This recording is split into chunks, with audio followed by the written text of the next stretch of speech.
नमस्कार मंडळी, मी देव इंगोले आणि तुम्ही पाहताय सत्ता वर्तुळ. सत्ता वर्तुळामध्ये आपण जे सत्तेचे माणकरी आहेत किंवा सत्तेच्या अवतीभोवती जे लोक फिरतात अशा सगळ्या लोकांचे इंटरव्ह्यूज करत असतो. आज सुद्धा एक असाच इंटरव्ह्यू करणार आहोत ज्यांचं वाशिमच्या युवकांना प्रचंड आकर्षण आहे असं ते व्यक्तिमत्व माझ्यासोबत आहे. त्यांना आपण काही कठीण प्रश्न विचारणार आहोत. अर्थातच आपल्या बाजूने ते कठीण आहेत, त्यांना ते कसे वाटतात ते सुद्धा जाणून घ्यायचं आहे. मात्र हे व्यक्तिमत्व असं आहे, ज्या गोष्टीसाठी ते काम करतात त्यासाठी अगदी झपाटून काम करतात. एखादी गोष्ट जर आवडली नाही तर ती मात्र अगदी तिथल्या तिथे तडीस नेण्याचं सुद्धा ते काम करतात. असंच एक व्यक्तिमत्व माझ्यासोबत आहे, ते म्हणजे भारतीय जनता पार्टीचे जिल्हा कार्याध्यक्ष राजू पाटील राजे. स्वागत आहे साहेब तुमचं. नमस्कार, धन्यवाद. राजू पाटील राजे हे नाव आता जिल्हाभरात तर सगळीकडे चर्चेत आहे, राज्यभरातही चर्चा सगळीकडे जोरात सुरू असते नेहमीच. पण नावाच्या बाबतीत बऱ्याच युवकांमध्ये, विशेषतः माझ्या बाबतीत तरी, एक कन्फ्युजन आहे की म्हणजे सुरुवातीला आम्ही बघत होतो तुम्ही राजू पाटील राजे एवढंच लिहित होता. मध्यंतरी फेसबुकवर आम्ही बघितलं की मग भरत राजे ॲड झालं. काय नेमकं नाव काय आहे? नाही, नावाची गडबड अशी आहे की ॲक्च्युली हे पॉलिटिकली नावच मला मिळालं, राजू पाटील राजे. मी सुरुवातीला काम करत होतो शिवसेनेमध्ये, तेव्हा एक राजेश पाटील म्हणून काम करत होते मंगरुळपीरचे. तर त्यांचं नाव राजेश पाटील होतं आणि माझं नाव राजू पाटील म्हणून तेव्हा हे होत होतं. बऱ्याच जणांची कन्फ्युजन होत होतं की कोणतं नाव. मग काही जणांनी माझं नाव तसं डॉक्युमेंटली माझं नाव आहे भरत राजे, भरत राजे बुद्धवराव पाटील. डॉक्युमेंटली माझं नाव ते आहे, परंतु पॉलिटिकली कन्फ्युजन होत होतं म्हणून काही पत्रकारांनी एकदा राजू पाटील राजे असं टाकलं आणि तेच फायनल झालं. त्याच्यामुळे पॉलिटिकली जे नाव आहे ते राजू पाटील राजेचं, पण ऍक्च्युली माझं ओरिजिनल नाव भरत राजे उद्धवराव पाटील आहे. आम्हाला मतदान करायचं असेल तर मग भरत राजे उद्धवराव पाटील याच नावानं करावं. अच्छा, मतदानाचा विषय निघाला. कारण मी लोकसभेलाही उभा होतो तर याच नावाने उभा होतो, विधानसभेलाही उभा होतो तर याच नावाने उभा होतो. अच्छा, म्हणजे आम्ही असं बघतो की भारतीय जनता पार्टी हा जो पक्ष आहे हा केडर बेस पक्ष आहे किंवा इतर पक्षांपेक्षा वेगळा आहे असं म्हटलं जातं. आणि इथे जे लोक काम करतात त्यांना विशेषतः प्राधान्य दिलं जातं, त्यांचं पुढे प्रमोशन होतं. म्हणजे अगदी ग्राउंड लेवलचा कार्यकर्ता पंतप्रधान सुद्धा होऊ शकतो, हे इथलं उदाहरण आहे. पण तुमच्या बाबतीत आम्हाला थोडंसं वेगळं जाणवलं की तुम्ही विधानसभा निवडणुकीमध्ये प्रचंड मेहनत घेतली, ऐनवेळी त्यावेळी तुमच्याकडे जिल्हा कार्याध्यक्षपदाची जबाबदारी आली आणि तुम्ही ते सगळं लिलया पेळलं आणि 2 आमदार सुद्धा निवडून आले. पण मग प्रमोशन तिथेच का रुकलं? जिल्ह्यात सगळ्यांना वाटत होतं की तुम्हाला जिल्हाध्यक्षपद मिळेल, का नाही? नाही, आता पार्टीची प्रक्रिया असते, काही प्रोसिजर असते, त्यानुसार अध्यक्ष ठरते आणि कार्यकर्त्यांनी अध्यक्षपद मागायचं असते, त्यांनी मिळालंच पाहिजे असं काही नाही. पार्टीचे काही कॅल्क्युलेशन असतात, पार्टीच्या डोक्यात याच्याहीपेक्षा काही चांगल्या गोष्टी असतील कदाचित, म्हणून कदाचित पार्टीला असं वाटत असेल की आज मी जिल्ह्यात आहे, जिल्ह्यात माझं काम आहे. भविष्यात पार्टीला असं वाटत असेल महाराष्ट्रात मी चांगलं काम करेल, कदाचित. मी आशावादी कार्यकर्ता आहे, त्याच्यामुळे मला असं वाटतं की पार्टीच्या डोक्यात आहे की महाराष्ट्र लेवलवर तुम्ही काम केलं पाहिजे, असं मला सांगितलं सुद्धा काही आमच्या वरिष्ठ नेत्यांनी. तर पार्टीचा ब्रॉड व्ह्यू आहे, त्याच्यामुळे काही प्रश्नच नाही. जिथे पार्टीला उपयोग होईल तिथे कार्यकर्ता म्हणून आपण काम केलं पाहिजे. हे उत्तर थोडंसं राजकीय वाटतंय, पण चर्चा अशी आहे की राजू पाटील राजे यांचे जे कार्यकर्ते आहेत, समर्थक आहेत, त्यांनी विधानसभा निवडणूक झाल्यानंतर कारंजा असो, वाशिम असो की इतर सगळ्या ठिकाणी जे बॅनर लावले होते किंग मेकर. किंग मेकर हा जो शब्द आहे हा कुठेतरी खटकला, याच्यामुळे थांबलं? नाही, कार्यकर्त्याची भावना आहे. एखाद्या कार्यकर्त्याचं काही मत असेल तर ते काही त्याच्या म्हणण्यानुसार फायनल होत नाही. एखाद्या कार्यकर्त्याची इच्छा असेल, कार्यकर्त्याचं मत असेल, त्याच्यामुळे त्यांनी जर बॅनर झळकवलं तर त्याचा काही असा फार काही म्हणजे वरपर्यंत त्याचा काही फार असं हे नाही झालं. त्याचे वेगवेगळे कारणं आहेत. तुम्हाला वाटतं तुम्ही किंग मेकर होते या सगळ्या भूमिकेमध्ये? नाही, किंगमेकर मी नव्हतो. किंगमेकर तर जिल्ह्यातले सगळे भारतीय जनता पार्टीचे पदाधिकारी, कार्यकर्ते, या विचारधारेवर चालणारे असंख्य लोक आहेत की ज्यांनी भाजपच्या विचारासाठी भाजपचं काम अगदी हिरिरीने केलं. त्याच्यामुळे किंगमेकर वगैरे असं काही एक माणूस नाही, सगळेच जण याच्यामध्ये सहभाग आहे, मोठा वाटा आहे. किंगमेकर आता कार्यकर्त्याचा मोठेपणा असतं, कार्यकर्त्यांना तसं वाटते, त्याला आपण नाही काही करू शकत. परंतु याच्यामध्ये ओव्हरऑल सगळ्यांचंच काम आहे, सगळ्यांनीच पुढाकार घेऊन ताकदीने विधानसभेत या सीटा निवडून आणल्या. सगळ्यांनी तर केलं, पण आम्ही जेव्हा निवडणूक बघत होतो त्यावेळेस तुमचं काम विशेषतः जाणवत होतं वाशिम आणि मंगरुळपीरमध्ये. वाशिममध्ये श्याम खोडे उभे होते, मंगरुळपीरमध्ये निश्चितच त्यांचा चेहरा होता, पण वाशिमचा जर भाग बघितला तर या भागामध्ये फारसं त्यांचं म्हणजे ओळख नव्हती. इकडे शहर असेल किंवा इतर भागात असेल, इथे तुम्ही अगदी सगळ्या लेवलवरती काम केलं, मोठ्या प्रमाणात काम केलं, आम्ही सगळेजण बघत होतो. मग निवडणूक झाली, काही महिने गेले, त्यानंतर अशी चर्चा होते की राजू पाटील राजे आणि ज्यांच्यासाठी तुम्ही जीवाचं रान केलं ते श्याम खोडे यांच्यात कुठेतरी मध्ये दरी आली. खरं आहे का? नाही, असं काही नाही. मी भारतीय जनता पार्टीचा कार्यकारी अध्यक्ष म्हणून मला जबाबदारी दिली विधानसभेच्या निवडणुकीच्या दरम्यान.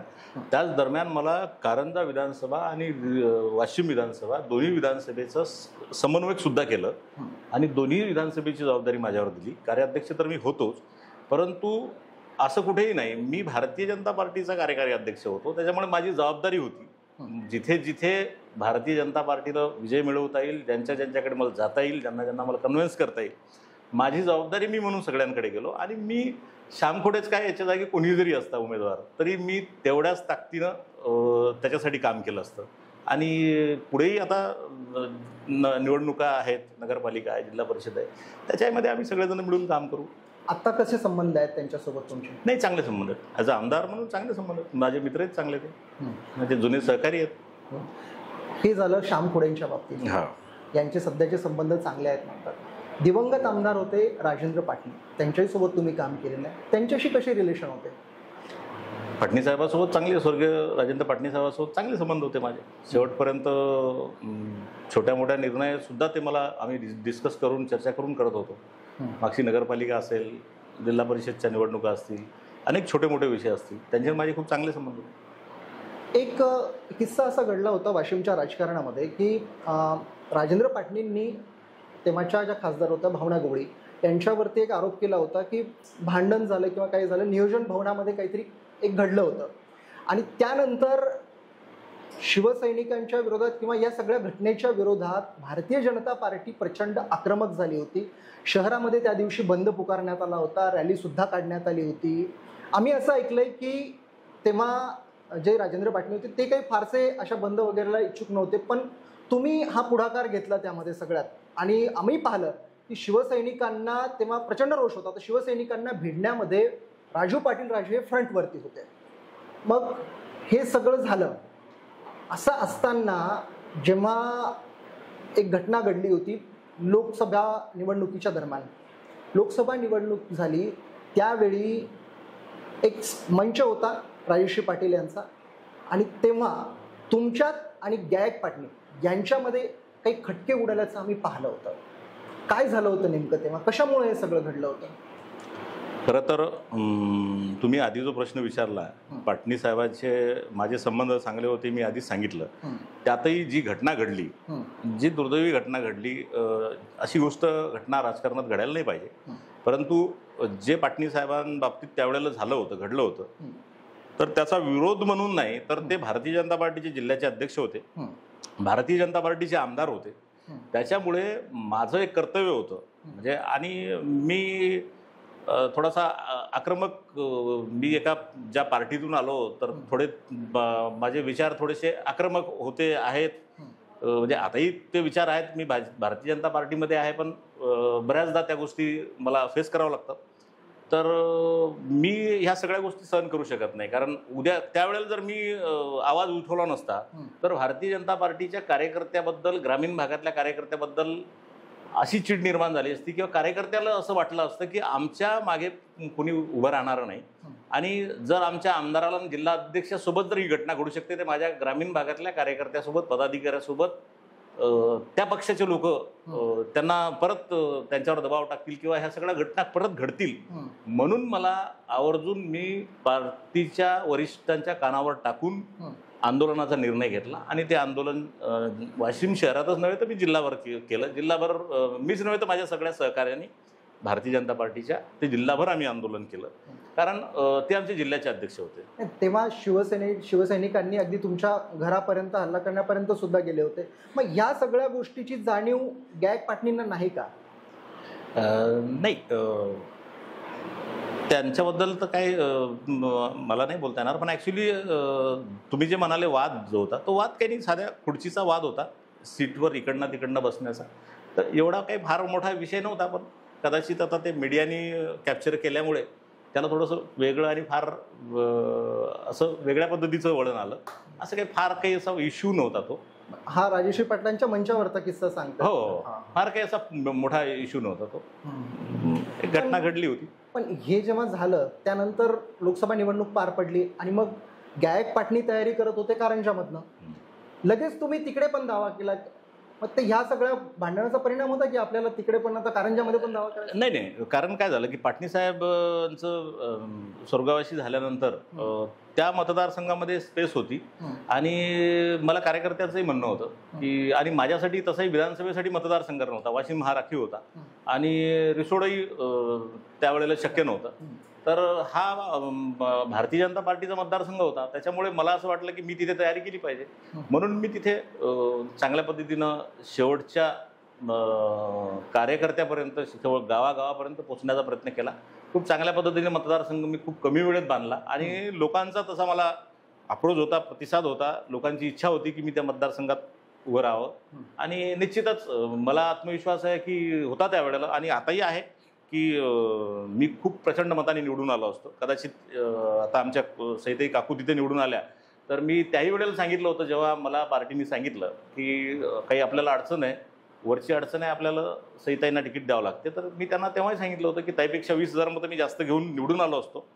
आणि त्यानंतर जेव्हा मी सहिताई आम्ही जेव्हा निवडून आल्यानंतर जेव्हा आमच्या देवेंद्रजी फडणवीस साहेबांना भेटायला गेलो तर त्याही वेळेला मी देवेंद्रजींना सांगितलं होतं की साहेब, मी तुम्हाला आधी सांगितलं होतं की मी 20,000 मतं जास्त घेऊन निवडून आलो असतो. माझं आजही ते स्टेटमेंट आहे की मी त्यापेक्षा 20,000 मतं जास्त घेतले असते, असं मी त्यांच्यासमोर साहेबांना सांगितलं. त्याच्यामुळे आणि कसं आहे की तिथे स्पेस होती आणि मतदारसंघ असं काही नाही की ते मागत होते का. आता एका ठिकाणी अनेक 4-4, 10-10 मतदारसंघ म्हणजे उमेदवार असतात, त्याच्यामुळे मी तर तिथे एकटाच होतो, दुसरं कोणी नव्हतंच. भाजप म्हणून आम्ही दोघं जणच तिथे उमेदवारी मागत होतो आणि कार्यकर्ता म्हणून तर उमेदवारी मागितलीच पाहिजे पार्टी पक्षाला. तुम्ही बोलताना सांगितलं की तुमची शैली आक्रमक आहे, पण याच्यावरूनच जे सोशल मीडियात किंवा अनेक ठिकाणी तुमचे समर्थकही आहेत किंवा विरोधकही आहेत त्यांच्यामध्ये चर्चा रंगते, राजू पाटील राजे को इतना गुस्सा क्यों आता है? क्योंकि मैं मनसे से आया हूं ना, इसलिए. महाराष्ट्र नवनिर्माण सेनेमुळं हे सगळं होतंय. बरं, नाही असं काही नाही, मूळ माणसाचा स्वभावच असते. ऍक्च्युली माणूस कोणत्याही पार्टीत, पक्षात, संघटनेत असला तर तरी काही फरक नाही पडत. आता माणसाचा स्वभाव असते, तो स्वभाव सहसा जात नाही. मनसेचा तुम्ही विषय काढलात. महाराष्ट्र नवनिर्माण सेनेत जेव्हा तुम्ही जिल्हाध्यक्ष होतात तेव्हा जिल्ह्याचे सर्वे होतात, म्हणजे पूर्ण ताकद तुमच्या पाठीशी होती किंवा तुम्हीच संपूर्ण निर्णय घेत होता. आता गेल्या 10 वर्षापासून म्हणा तुम्ही भारतीय जनता पार्टीत आहात, इथे निर्णय घेताना बंधनं येतात, हे आम्ही जाणवतो, प्रत्येकाला होतं. तुम्हाला काय वाटतं की काय फरक आहे मनसे आणि भारतीय जनता पार्टीच्या या निवडणुकीच्या किंवा राजकारणाच्या या सगळ्यामध्ये? नाही, भरपूर फरक आहे. दोन्ही पार्टीची आयडिओलॉजी वेगळी आहे, दोन्ही पार्टीची कार्य करण्याची पद्धत वेगळी आहे, दोन्ही पक्षाच्या नेतृत्वाचं वेगळे विचारधारा आहे आणि पक्षाची आयडिओलॉजी वेगळी असल्यामुळे ज्या पद्धतीने इथे कुठलाही कार्यकर्ता असला, कितीही मोठा कार्यकर्ता असला, मी तर एक जिल्ह्यातला छोटा कार्यकर्ता आहे, पण मी असंख्य उदाहरणं राज्यभरात किंवा देशभरात बघतो, तर मला माहिती आहे चांगल्या पद्धतीनं की भारतीय जनता पार्टीमध्ये कुठल्या पद्धतीचं कसं काम, कसं संघटन उभं राहते. तर दोन पार्टीमध्ये फरक भरपूर आहे. तिथे निश्चित सगळ्या गोष्टीला मोकळीक असते. इथे काही प्रोटोकॉल आहे, काही कोर कमिटी आहे, संघटन मंत्री आहेत, वरचीच रचना वेगळी आहे, प्रदेशाध्यक्ष आहेत, आणखी काही नेते आहेत. या सगळ्यांचा विचार करूनच सगळे निर्णय घ्यावे लागतात आणि चांगलं आहे, कारण एखादा निर्णय घेत असताना तो निर्णय प्रॉपर होतो. एकट्याने निर्णय घेणे आणि एका 10 लोकांनी निर्णय घेणे याच्यात खूप फरक पडतो. त्याच्यामुळे भारतीय जनता पार्टीची कार्यपद्धती खूप चांगली आहे आणि इथे तर निश्चित आताच तुम्ही सुरुवातीला म्हणाले की एक छोटा कार्यकर्ता देशाचा पंतप्रधान होऊ शकतो. भारतीय जनता पार्टीमध्ये कधी काय होईल आणि कधी कोणाचं काय होईल हे काहीच सांगता येत नाही. त्याच्यामुळे भाजप च्याबद्दल काही तोड नाही. पण तुमच्याबद्दल नेहमी शंका असते की तुमचं कधी काय होईल, कारण का लोकसभा निवडणूक आली की तुम्ही तयारी सगळीकडे केली होती, लोक म्हणत होते किंवा तुम्ही मागत होता लोकसभेचं तिकीट तुम्हाला मिळेल. कधी विधान परिषदेची निवडणूक आली तेव्हाही चर्चा होते की आता राजू पाटील राजे रेसमध्ये आहेत. किंवा मग विधानसभेची निवडणूक आली तेव्हाही तुमचं नाव चर्चेत असतं. मग आपल्याला कुठे थांबायचं? म्हणजे आता विधान परिषद हवी, राज्यसभा हवी, की मग जनतेतनं जायचं आपल्याला? मी कधीही असं म्हटलं नाही की लोकसभेला माझं तिकीट फायनल आहे, विधानसभेला माझं तिकीट फायनल आहे. मी कधीही कोणतीही विधान परिषद स्वतः मागितली नाही. याची जर चर्चा होत असेल तर मला असं वाटते माझ्यासाठी एका छोट्या कार्यकर्त्यासाठी मोठी गोष्ट आहे. माझ्या नावाने जर विधान परिषदेची चर्चा होत असेल, लोकसभेची चर्चा, लोकसभेची मी तयारी केली, विधानसभेची मी निश्चित तयारी केली, परंतु मी विधान परिषद कुठलीही मागितली नाही. आणि पार्टीला कधीही म्हटलं नाही आणि कुठल्या कार्यकर्त्यालाही म्हटलं नाही की माझं तिकीट फायनल झालं आहे. काही कारण नाही, कारण मी तळागाळातून आलेला कार्यकर्ता आहे. मला काही राजकीय वारसा नाही. मी स्वतः माझी ओळख या जिल्ह्यात निर्माण केलेली आहे. मी माझा कार्यकर्ता या जिल्ह्यात गावागावा, तांड्या, वाड्या, वस्तीवरती जोडलेला आहे आणि त्याच्याशी माझं अतूट नातं आहे, माझं थेट संपर्क आहे. म्हणजे मला मध्ये कोणी नाही आहे, तो डायरेक्ट थेट माझ्याशी अप्रोच आहे आणि त्याच्यामुळे त्याला आत्मविश्वास आहे. मी आज जरी कुठे नसलो तरी आजही माझ्या कार्यालयावर 200-500 लोक आजही येतात. आजही मी माझ्या पद्धतीने त्यांचं समाधान करतो.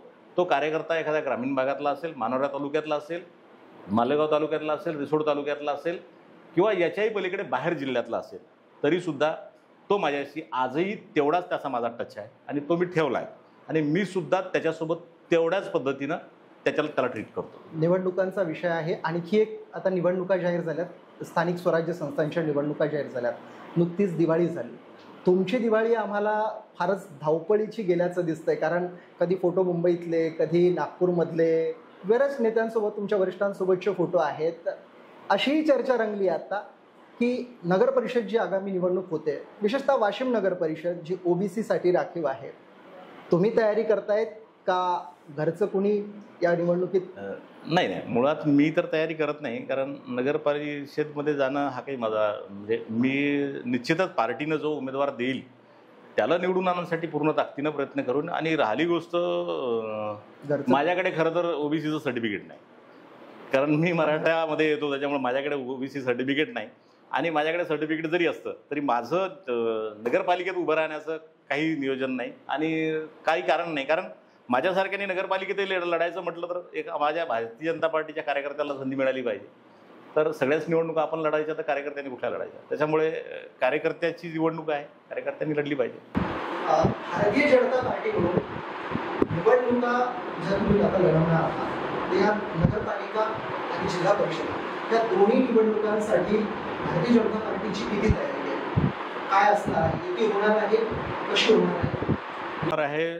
तशी आमची वरिष्ठ पातळीवर चर्चा चालू आहे. होणार का नाही होणार ते माहीत नाही, पण भारतीय जनता पार्टी म्हणून आम्ही प्रत्येक ठिकाणी, भारतीय जनता पार्टीचा प्रत्येक बूथवर कार्यकर्ता आहे, बूथवर टीम आहे कार्यकर्त्याची.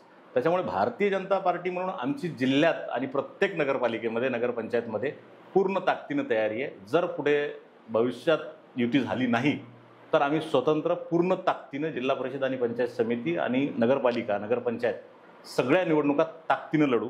परंतु आमचा प्रयत्न असेल, आमच्या वरिष्ठांचाही सगळ्यांचा प्रयत्न असेल की जिथे जिथे शक्य असेल तिथे तिथे युती झाली पाहिजे. छान अशी तुम्ही उत्तरं दिलेली आहेत. या मुलाखतीच्या अगदी शेवटाकडे आलेलो आहोत. मी काही तुम्हाला प्रश्न विचारणार आहे, म्हणजे 2 ऑप्शन देणार आहे. त्या 2 ऑप्शनपैकी एक ऑप्शन तुम्हाला निवडायचा आहे. पहिला प्रश्न आहे तुमच्यासाठी, देवेंद्र फडणवीस की राज ठाकरे? देवेंद्र फडणवीस. बावनकुळे की रावसाहेब दानवे? नाही, दोन्ही नेते महाराष्ट्राचे नेते आहेत, मोठे नेते आहेत आणि दोन्ही नेते तोलामोलाचे आहेत. त्याच्यात मला असं काही त्यांना हे देता येणार नाही की, कारण दोन्ही नेत्याची वेगळी ताकद आहे. दोघांही नेत्यांचं मोठं वर्चस्व आहे, मोठं काम आहे पार्टीसाठी. अनेक वर्ष त्यांनी पक्षासाठी, संघटनेसाठी पार्टी उभं केली. त्याच्यामुळे त्यांची तुलना विधानसभा की विधान परिषद? ते बाकी पक्ष ठरवलं 30 परिषद किंवा 30 सभा. तर हे होते राजू पाटील राजे, ज्यांनी आपल्या प्रश्नांची अगदी दिलखुलासपणे उत्तरं दिलेली आहेत. आणि असेच काही प्रश्न घेऊन आपण इतरही राजकारणी व्यक्तींना भेटणार आहोत, त्यांना देखील असेच कठीण प्रश्न विचारणार आहोत, त्यांना देखील बोलतं करण्याचा प्रयत्न करणार आहोत. तुमच्याही मनात जर का असे काही नेते असतील की ज्यांना आम्ही प्रश्न विचारले पाहिजे, तर अशा नेत्यांची नावं तुम्ही आम्हाला कमेंटमध्ये सुचवू शकता. आणि हा व्हिडिओ जर तुम्हाला आवडला असेल, हा इंटरव्ह्यू आवडला असेल, तर हा व्हिडिओ जास्तीत जास्त शेअर करा, आमच्या चॅनलला सबस्क्राईब करायला विसरू नका आणि लाईकसुद्धा करा. धन्यवाद.